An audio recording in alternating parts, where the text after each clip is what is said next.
on the USMNT or on like the United States like striker situation, I've been seeing like a lot of videos or a lot of people always like talking about who should be the number nine for the United States national team or the USMNT, and I feel like there's only two people. I mean, basically everyone says those two people.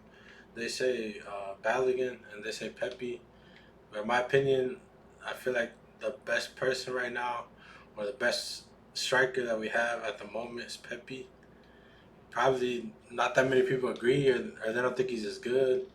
I guess like like considering like comparing him to the Balogun, he doesn't have like the same quality or like the same what's it called stuff to like. I guess like to look into how would I compare them?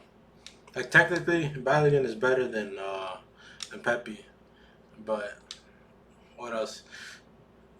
And also maybe probably a little bit more link up play. He's better than Pepi, better in passing as well.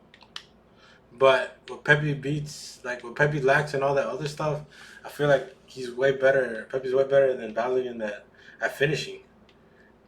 In a certain extent, I guess because like if we compare them with like the goal that he made against Panama, like I don't think Pepi could make that goal, or maybe he could. I don't know. And good shit. But other than that, I feel like in tough situations or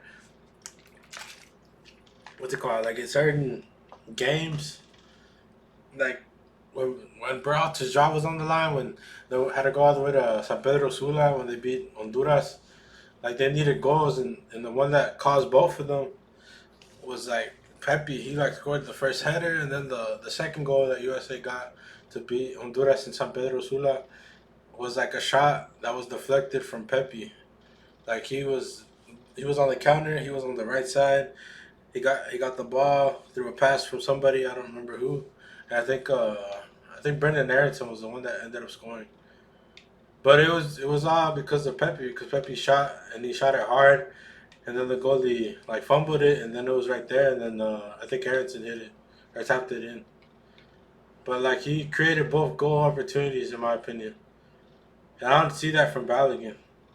And I feel like just Balogun's had that one breakout season, but it's been like 2 years since that's happened. Ah, it's been like I don't know if it was the 22 season, bro. What the hell, dude?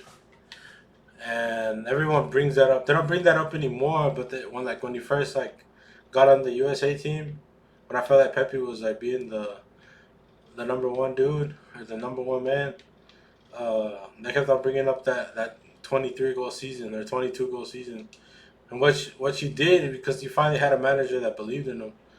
But Balogun, I don't know. After that season, I guess he secured like what a contract with Monaco, and it's been like whatever. He hasn't really done anything, to be honest. But like I know he got injured and he did get a few goals, but I don't know for a team that supposedly believed in him as well. Uh, they should have did a lot better, in my opinion.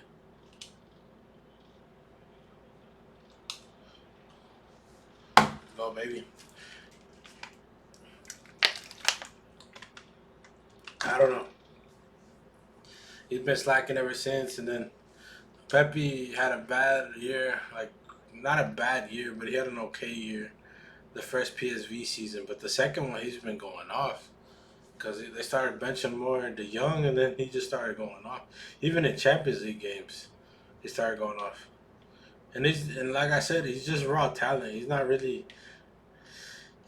good with the finesse or he's good with the regates or good with like technical stuff. But what he knows how to do is like freaking get the ball behind the net. And that's like what I feel like this team needs. The problem is it's not pretty, which I don't think it really needs to be. I'd rather have goals and then like if it needs to be pretty, because like Balogun can come in and fix up everything. But I feel like Pepe should be the respected number nine now. I don't think Balogun should be there. Let's go. Ah, fuck. They said it's outside. So I don't know. That's my opinion on that situation. I don't know. In any other position in the midfield, after seeing like the Gold Cup, I feel like they could probably change that too. Or like the other two that play around him. I know they say Timothy Weah, but well, yeah, I think Timothy Weah's still like the right one. But like if he's injured, I wouldn't mind having like Luna on the left, and then having Tillman in the middle, and having Pulisic on the right. Pulisic can play in any of three positions right there. Like right after the striker, he can play in the 10. He can play in the left because that's where he normally plays, and he can play on the right because that's where he plays with AC Milan. So I don't know, Pochettino can play him anywhere. So like if Wes like injured, I don't know. It just depends what he wants to do. A lot of people saying that he's been trying other people at right wing. Ah shoot, and it hasn't really been working out. But I feel like if they just do that, that could be an option. They could, I mean, that could be an option if they wanted to do that.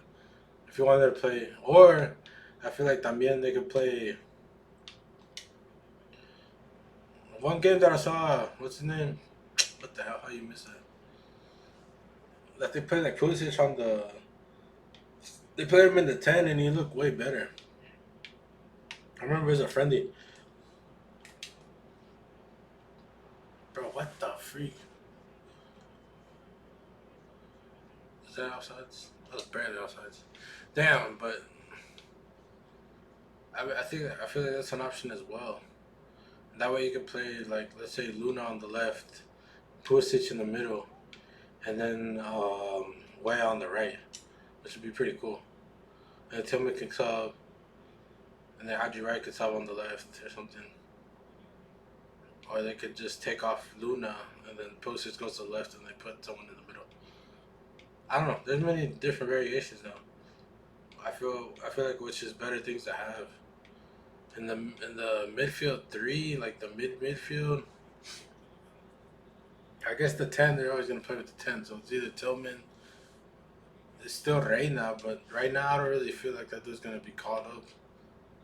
Cause I guess with Berhalter, he always had his position because people always demanded for him, which he's good, but like I feel like people overhyped the crap out of Gio Reyna, which I believe he has talent. Like he does. Like once he's in the team, he does look like he's a difference maker. Or he looks like he's someone that can provide something that not everyone else can. But right now, I don't know the way he barely plays and the way that he can't like gain the confidence of any manager that he goes to. Like anywhere he goes to, he can't gain to the party. I pat myself on the back. I don't know. He can't find his footing in any club that he goes to. That's not good. He's not. He's not even like the least like the Joao Felix of the USA. You know, Joao Felix can't even find a club either. But that boy plays. They even sit people on the bench and let that dude play. And he's. I don't know. He doesn't even have that. Joao Felix is at least. He's like. He has like that little X factor where he can take a man 1-on-1 and then like get a shot off. The dude always hits it like hard as hell, and is always missing because of that. But he has that in his locker. I don't know. I think that's something that we don't have with Gio. Gio would be awesome if he could do that stuff. But I mean, Gio has talent, but he's not. He's not like how everyone thinks he is. So I don't know. I feel like he's almost out of the lineups in the future. And then who else? People say with Musa as well. He could be out. Damn, I lost freaking 22K on that. Damn. We're at 54. Let's go. Let's go shopping. Look at that. Donate to the hospitals. I think I did everything.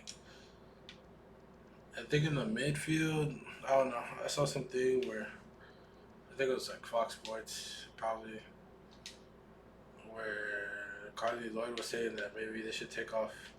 What's his name? McKinney, and maybe put like Luna there, which I don't think is a good idea, but it is an option or something. It's something different. I don't know. These dudes haven't been the same. Like when they were going from like when Berhalter first got them, I don't know when it was, like 2019, 2020, all the way to the 22. They were on the upwards trajectory, But after that, they've been off of it. Especially a lot of these dudes, they believed a lot of the hype, but they haven't really. They have won the Nations League and crap like that, but it's only stuff here. Where it really mattered was the World Cup, and I don't know, they really didn't even do anything there. I feel like we could have competed more. How are we gonna tie with England, but like freaking lose to Netherlands 3-1? Which I know like they tied with the champions as well with Argentina, but I don't know. I don't think we're like that bad to be losing 3-1. But I don't know. On the World Cup next year, who knows what will happen? And then I thought Johnny was gonna do better, but in the friendlies he did terrible. So I mean he'll be there. Like they got a lot of people from the Gold Cup now that they could trust, which are gonna be like in the squad. But I feel like Pochettino's gonna like mix them. He's gonna mix like everybody in there. Like like the defense, I think is set. Like the two center backs is gonna be what's his name? It's gonna be Ream and it's gonna be Richards. Richards is the number one, without a doubt.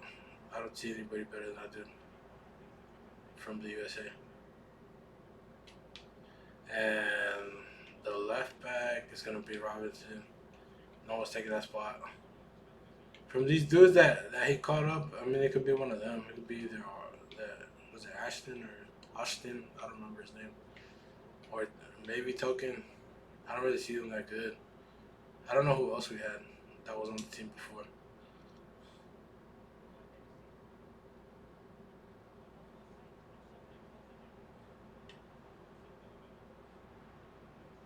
Bro, I was right there next to you. Why didn't you just pass to me? I don't know. There's just a lot of things to try to figure out. And I don't know who the squad's gonna be really. But I was mostly talking about that number 9 situation because I think it gets me hot looking at. Cause I always be hearing that Balogun this, Balogun that, and then all the motherfuckers that always bring up Josh Sargent. I see highlights of Josh Sargent. He's good. But he's good in the championship. But we gotta know that the championship ain't a top 10 league. So that's why I rate like Pepi way higher. Pepi's doing it in the Eredivisie, and I feel like Eredivisie might not be top 10. I feel like it is maybe top 10. Or maybe not, but it's the closest thing we got to top 10 leagues. What the hell? I didn't make that. So that's why I rate his goals more. And he faces more top 10 opposition in the Champions League, where Sargent doesn't. Sargent just looks way better than the quality that's in the championship. But once, I don't know, that dude hasn't scored since 2019. And people keep bringing up his name like he has to be on the squad. And like I said, Sargent's got too many goddamn chances. That's why I wasn't called up for the Gold Cup. Because even though people were talking so much shit about Ajiman's at least, like in Espanol, es un estorbo. He's a problem. He's something to deal with. He's something to deal with, like for other teams. He's like a headache. Because he's like big, he's like tall, he's physical. He can win like headers, he can hold a play. Like if we can't count on any of that with Josh Sargent. But like I know people would say the game would be more fluid. But like they probably would have scored the same amount of goals. If Josh Sargent was our number 9, he would have scored like 1, which would have been the same thing as Ajiman. But like we could not have a physical presence up top if we didn't have Ajiman. Which I see like I don't know. I've seen glimpses of what Pochettino wants to do with this team, which is good. Ah, freak! I should have made that. But there's a lot. There's a lot more things that they need to fix, and like he's learning a lot of stuff on the job, which sucks. But I don't know if they get it. They can get it together. I don't know. It might be nice. Problem is he isn't getting it together right now. How the fuck, dude? Now you just want to make the freaking goal. The other thing that I've been like, I don't know. I guess